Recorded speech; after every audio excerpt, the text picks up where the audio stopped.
I'm Dr. Bart Rademaker, and this is Prescription for Your Transformation. Real people, real conversations, and real success. Super excited to be talking today to Nimisha from Moon Cycle Nutrition. The first part was awesome. We're talking about the microbiome and our relationship with nature. Now it's about our relationship with ourselves and the innate ability that we have within to be able to heal. Nimisha, thank you so much for joining me today. Nimisha is a clinical nutritionist. She's done this really cool topic that I wish I had done when I was in medical school, which is the psychobiology and neuroscience. And she's also a Ayurvedic nutritionist. And this combination, I think, is super powerful because it really ties in a lot of aspects that we can relate to our nutrition, our body, and our nature. Nimisha, thank you for joining me. Thank you so much for having me here today. Well, thank you. So I'd like to talk now about the innate ability that we have to heal ourselves. I'd like to give you a little share of my own is that as a plastic surgeon for the last 20, 22 years, my immediate focus right from the beginning was this distinction is how do we harness the potential of the body to restore form and function. So I've always had this belief that for our own personal transformation, that our bodies had that potential. And it goes way beyond, the science that we know today. And so a lot of the work that I do is tapping into what I call the brain intelligence, the body intelligence, as well as the energy intelligence. And so one of the fun things that I get to do is I get to talk to people like yourself, Nimisha, that have so much experience and so much insights in how we can tap into the innate ability or the innate potential in our body to heal itself, because that's been a passion of mine. So I'm really excited to hear your viewpoint and how you help your clients and hopefully educate other professionals in how to tap into that innate ability of ours. Right. So we all are born with this innate ability. And if we go again looking at children, they really know who they are. They know when they like something, when they don't like something. I think, and that's because they're closer to the source, closer to their intuition. And as we grow up, the noise filters in and we start taking on other people's opinions and ideas and thoughts and um, at sometime along that journey we lose our connection to ourself and it's almost akin to like giving up our power a little bit, right, when we lose that. And so when I see people coming to my office, they are looking to return to good health. I work in women's health, so a lot of couples are trying to conceive, and they're trying all these different things, but they've really lost that sensation, what it is to just be within themselves. And I think a lot of it also has to do with the type of foods we eat, going back to that nutrition piece. The more junk food we're eating, more processed foods, the more sugar, alcohol. I call those numbing foods, even caffeine. And it kind of suppresses what our body is telling us, or telling us what we need to do. And so one of the things first things we do is I have my clients like remove those external factors like sugar and caffeine for about 30 days. Um, and then it's like about listening to themselves, like they're able to really get clear. And then, meditation helps with that and all these other pieces. You are talking the language that I love, and these are the things that I've been teaching myself over time. Because one of the key components is our own personal awareness. And I think in our technologically advanced world with so many distractions and clickbait and everything else, we seem to be so disconnected from ourselves that we're not even aware what's happening with our body. And that's perhaps one of the first things that we need to do is understand that. And I realized this a long time ago, and I was sucked into this whole marketing that happens around us. There's marketing geniuses around us, and I got a little little nature coming in my room right now. Um, so I loved Coca-Cola. And why? Because what did they say? What was the ad? I remember an ad. There was a bunch of cool kids on a mountain with a in a VW bus, and they're saying it's the real thing. So for me, it was always the real thing until I realized that it wasn't the real thing for my body anymore. Because within about 30 minutes of drinking Coca-Cola, I just felt really lousy, and that was then the light bulb went off, and I thought, wow, where else am I ignoring what's happening within us? And I love this what you just said about numbing foods. I've never thought of it that way. How alcohol and ironically, what's interesting is how science and how culture is trying to prove that things like coffee and wine is really healthy for you. Right. And so whenever I see those headlines, I'm like, who's funding those? Right. Who's behind that research? I mean, I think there are like coffee beans do have a high amount of antioxidants, but I think what's happened in our culture is that it's no longer sacred food anymore. It's not something we do in a ritual where we sit down and drink a Mm, cup of it and that's all for the rest of the day, right? And then coffee is being marketed in like these syrupy lattes and really delicious drinks are essentially just desserts that are being that we're having throughout the day. And so that's where the problem comes, right? We've also lost that connection to that the sacredness of the food with alcohol too, whereas in the church, and it was a very special sacred occasion where you were drinking, right? It wasn't something that you had all the time, and now we have access to consuming these foods all the time. Even sugar at one point was really rare in our society, right? Like we had to really go seek it out, and now we can mass produce it, and so we've lost that, and it's become poisonous to us because of the sheer amount of how much we consume of it, and the quality of it has drastically changed too. Mass produced coffee beans versus a really small fair trade farm, which can really impact our intuition as well. right. Yeah, I love the concepts of sacred food.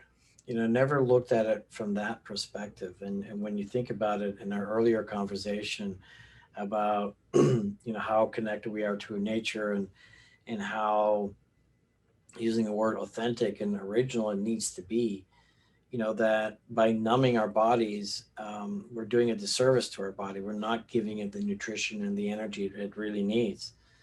And so this whole idea of sacred food, I think, is brilliant because, like we've been talking about, we've evolved over millions of years. There's a certain rhythm that we have to follow, and that's become very natural over time, but now it's completely disrupted. And so, some people think that, the modern disease started, 10,000 years ago with the onset of farming.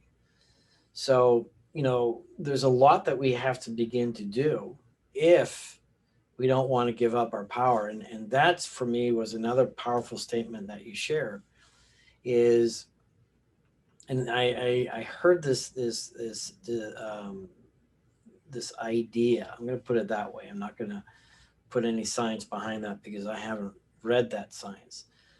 But the idea is that children stop learning when they go to kindergarten, Mm. and I think it kind of falls with what you said earlier in the sense of as the kids are growing up, they're not naturally being themselves anymore at a certain point, and I think that starts when they begin to be part of, let's call it quote unquote institutions. Let's say the institution of education, because now they're being taught how to think. And so we've given up our power, and now we're running away with alcohol, for one, or just food as entertainment, for two, to escape what the fact that we've given up our power. I mean, now I'm getting a bit philosophical with this, but what are you thinking? Yeah, I somewhat agree with that idea that it starts in childhood. As soon as we go into the classroom now, we are required to learn in a way that the teacher can teach us, you know? And so there are different types of schools. My son goes to a Montessori school, where is the antithesis of that, where he gets to choose how he wants to learn. He'll still learn the same concepts, but he gets to choose how he wants to learn it. And his whole day is structured around his choice and his strengths. And so I think, you know, but not many people have that choice to choose, you know, to choose where they could put their children in school. So I think it's, as parents also, it's about recognizing, giving your children as much autonomy and power as possible. You know, let them choose which kind of clothes they want to wear. Let them choose if they want to eat the vegetables first or the carbohydrates first. You know, let them, as long as they have to finish what's on the plate, but give them the choice of what they will finish first. So tiny things like that. But as adults, as we grow up, we can make those choices for ourselves, right? Are we consuming something because someone is telling us, someone's selling it to us? Or is it really what our body is asking for, and it's what we really want, you know? And that goes with what we're consuming on with Netflix, to what we're consuming on our plates, to, you know, everything. Yeah, and all of it's learned behavior. And the challenge I think that happens with so many of us, unless we stop and reflect on what's really happening, developing that awareness of ourselves, you know, developing that consciousness of ourselves, is that this learned behavior is really associated with different types of triggers that in any given moment makes us feel good or bad. And because of that repeated nature, it's the same thing as that every time you hang out with your grandma and you smell the cookies, and then now it's like every time you want to feel good, you eat these cookies, but it's not good for your body. And so all that learned behavior can be totally unlearned, but it requires people like you to educate us to have that awareness and understanding. Because my maxim is, you know, you don't know what you don't know, that's going to make the difference. And unless you're out there actively exploring new information, new choices, you're going to be stuck in the same rut that you've been in for a long time. And that's when, you know, we get sick. And so what's exciting for me actually, and it's and I find it almost comical as a physician, is how all the non-physician, all the non-doctors are leading the way in health and wellness. I mean, last time I checked, I thought the doctors were the ones supposed to lead the way. But the problem is that most doctors have become so narrow-minded and narrow-focused or myopic, they're not seeing the big picture. And that's why it's for me particularly exciting to connect with people like you that really are teaching the world, look, there's some really natural and very simple and very inexpensive ways, you know, to be healthy, to tap into your own, you know, innate ability to heal. Just getting some vitamin N, you know, vitamin nature, going outside and feeling that. Yeah, you know, I see myself and others in my profession as like the bridge between the physician and the patient, and really helping communicate what's missing. And I think, you know, doctors have their place and purpose in that they can really take care of, you know, emergencies and things that may require medications. But then, you know, we need this bridge. And again, you know, in our last conversation, we talked about how removed we are from everything. And so, as that bridge, one of my things is to really help people return home to themselves and to their environment, and really give them the power. And I think what people do is that they give up the power even to people of authority, and that being also the doctor. And we forget that the doctor can only do so much. The nutritionist can only do so much. At the end of the day, you have to be responsible for yourself and your own well-being. Well, I see you much more than just a bridge, Nimisha. I see you as a partner in the health and wellness of everyone. Because the I find that the power that you have the ability to enlighten others to have a healthier life, guess what? Then I won't see my patients. I won't have patients. And for me, that's a win actually. And so, yeah, you're right. Then, we're reserved for just, the emergencies. And truly, I mean, you can still do everything right and things just not work out. But the final note that I want to share with everyone is, and the importance of the phenomenon called epigenetics and the whole idea of, we have DNA, we have, was it 22,000 genes. And I just recently read that we're only 70,000, we're only 30,000 genes separate from the zebra fish. So, no, I'm sorry, only 30% separate from the zebra fish, but even a lot less from the Anopheles fly, apparently. And so the real difference comes in with the 2 million switches that the body has. And so those switches are turned on and turned off. And so with that knowledge, we can turn on and turn off those switches and affect the gene expression and therefore our own health. And so the things that Nimisha is talking about gives us access to that ability to really reverse disease and reverse aging and have the quality of life that we all desire. Your thoughts on that? Right.